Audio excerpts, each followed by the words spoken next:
అందరికీ నమస్కారం. Epic story లైన్స్‌కు స్వాగతం. చందమామ కథల్లోని మరొక పొట్టి పిచ్చుక కథ. ఆల్రెడీ మనం 2 పొట్టి పిచ్చుక కథలు చెప్పుకున్నామండి. ఎవరైనా ఛానల్‌ని మొదటిసారి చూస్తున్నట్లయితే మిగతా 2 కథలను చందమామ కథలు ప్లేలిస్ట్‌లో చూడగలరు. అనగనగా ఒక ఊరిలో ఒక రాజు. ఆ రాజుగారికి చాలా అందమైన మహల్ ఉంది. దానికొక పెద్ద గోపురం. ఆ గోపురంలో ఒక పిచ్చుక గూడు కట్టుకుంది. ఈ పిచ్చుక చాలా పెంకి పిచ్చుక. అంతేకాక తెగ వాగుతుంది. అంచేత అందరూ దాన్ని తెగవాగుడు పిచ్చుక అని అంటారు. ఒకరోజు ఈ పిచ్చుకకు గోపురం ముందు కాసు దొరికింది. అది మిలమిలా మెరుస్తున్న నాణెం. అచ్చంగా బంగారంలాగే ఉంది. పిచ్చుక దాన్ని ముక్కుతో పట్టుకొని ముచ్చటగా తెచ్చుకుంది. అటు తిప్పి ఇటు తిప్పి ఆహా నా బంగారు కాసు అంటూ ఉప్పొంగిపోయింది.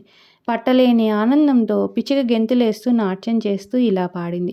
తలతలా మెరిసేటి బంగారు కాసు, మిలమిలా మెరిసేటి మేలైన కాసు, దొరికింది దొరికింది బంగారు కాసు, దారిలో దొరికింది బంగారు కాసు, మిలమిలా తలతలా మెరిసేటి కాసు. చుట్టుపక్కల ఉన్న పిచ్చుకలన్నీ ఈ పాట విని గుంపులుగా వచ్చి సంతోషంతో గెంతుతూ పాడడం మొదలుపెట్టాయి. గోపురానికి దగ్గరగానే రాజుగారి పడకగది ఉంది. పిచ్చుకల గొడవతో రాజుగారికి నిద్రాభంగమైంది. వెంటనే పిచ్చుక వద్ద నుంచి నాణెం తీసుకురమ్మని రాజుగారు మంత్రికి ఉత్తర్వు ఇచ్చారు. మంత్రిగారు ఈ ఆజ్ఞను సేనాధిపతితో చెప్పగా సేనాధిపతి తన సేవకుడితో నాణెం తీసుకురమ్మని చెప్పాడు. సేవకుడు గోపురం ఎక్కి పిచ్చుక ముక్కు నుంచి నాణ్యాన్ని లాక్కొని సేనాధిపతికి ఇచ్చాడు. సేనాధిపతి దాన్ని మంత్రికిస్తే మంత్రి దాన్ని రాజుకి ఇచ్చారు. రాజుగారు దాన్ని అటు ఇటు తిప్పి చూసి, అబ్బే ఇంతా చేస్తే ఇది రాగి నాణెం, దీనికేనా పిచ్చుక ఇంత గొడవ చేసింది అని దాన్ని ఒక మూల పారవేసి ఇక పిచ్చుక అల్లరి చేయదనుకొని నిద్రపోవడానికి పడుకున్నాడు. తెగవాగుడు పిచ్చుక గడుసుదే కదా, అందుకని ఆ తెగవాగుడు పిచ్చుక గడుసుదే గాని సేవకుడు నాణాన్ని లాక్కున్నప్పుడు ఏమీ చేయలేకపోయింది.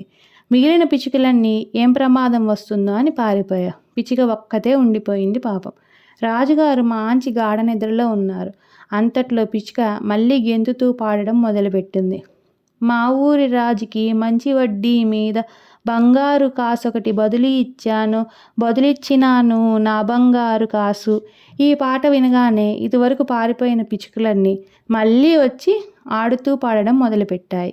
మళ్ళీ రాజుగారికి నిద్ర చెడిపోయింది. రాజుగారికి ఎక్కడ లేని కోపం వచ్చింది.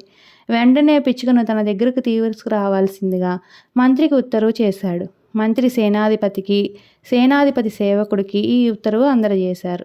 సేవకుడు చిత్తమ్మని వెళ్ళి గోపురం ఎక్కి పిచ్చుకను పట్టుకొని సేనాధిపతికి ఇచ్చాడు.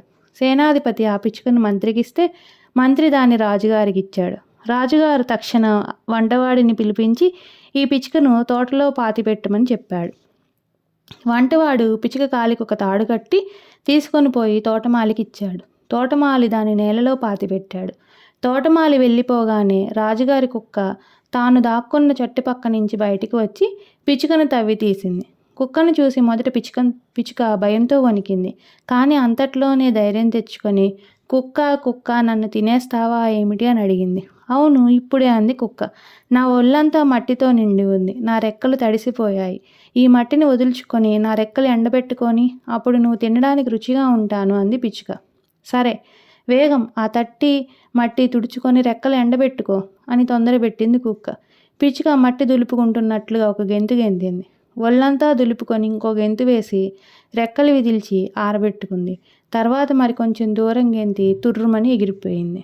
ఎగిరి పిచ్చుక రాజుగారు నిద్రపోతున్న మందిరం దగ్గరికే వచ్చింది. దాన్ని తరుముకుంటూ అరుచుకుంటూ అక్కడికే కుక్క కూడా వచ్చింది. కుక్క అరుపులకి రాజుగారికి మళ్ళీ నిద్రాభంగమైంది. రాజుగారు చాలా కోపంతో లేచి కుక్కను చంపండి అన్నారు. అది విని మంత్రి అరుస్తూ అక్కడికి వచ్చాడు. రాజుగారి కోపంతో మంత్రిని చంపండి అన్నారు. అంతటా అరుస్తూ పరిగెత్తుకొని సేనాధిపతి వచ్చాడు. సేనాధిపతిని చంపండి అన్నారు రాజుగారు. వంటవాడు కేకలు వేస్తూ వచ్చాడు. వంటవాడిని చంపండి అన్నారు రాజుగారు. ఇది విని తోటమాలి అరుస్తూ పరిగెత్తుకొచ్చాడు. రాజుగారు తోటమాలిని చంపండి అన్నారు. ఇదంతా పిచ్చుక ఒక మూల దాక్కొని దొంగతనంగా కనిపెడుతూనే ఉంది. తోటమాలి కేక పెట్టగానే రాజుగారు కేక వేశారు. కుక్క మొరిగింది. మంత్రి అరిచాడు. సేనాధిపతి అరిచాడు. వంటవాడు అరిచాడు. తోటమాలి అరిచాడు. అందరూ అరిచారు. రాజుగారు ఒళ్ళు తెలియని కోపంతో అందరినీ చంపండి అన్నారు. ఇదంతా చూసి పిచ్చుక ఇలా పాడుతూ ఎగిరిపోయింది. ఒట్టి పిచ్చివాడు మహారాజు, పనికి మాలినవాడు మహారాజు, బుద్ధి తక్కువ వాడు మహారాజు, ఇంకెక్కడా లేడు ఇటువంటి రాజు, కాజేసినాడు నా బంగారు కాసు, భూమి లోపల నన్ను పూడ్చిపెట్టాడు, మంత్రిని చంపమని కేకలేశాడు, సేనాధిపతిని చంప చప్పట్లు చరిచాడు, వంటవాడిని పట్టి వధ చెయ్యమన్నాడు, తోటవాలిని చంపి పారేయమన్నాడు, వట్టి పిచ్చివాడు మహారాజు, పనికి మాలినవాడు మహారాజు, బుద్ధి తక్కువ వాడు మహారాజు, ఇంకెక్కడా లేడు ఇటువంటి రాజు అని పాడుతూ పిచ్చుక ఇటువంటి బుద్ధి లేని రాజుగారి రాజ్యంలో ఉండకూడదని ఎగిరిపోయింది. రాజుగారు నిష్కారణంగా కోపం తెచ్చుకున్నందుకు చాలా విచారించారు. పిచ్చుక కూడా తన నోటి దురుసుతనం మానుకోవాలని గ్రహించింది. అప్పటి నుంచి పిచ్చుక సుఖంగా బతికింది. రాజుగారు కూడా సుఖంగా బ్రతికారు.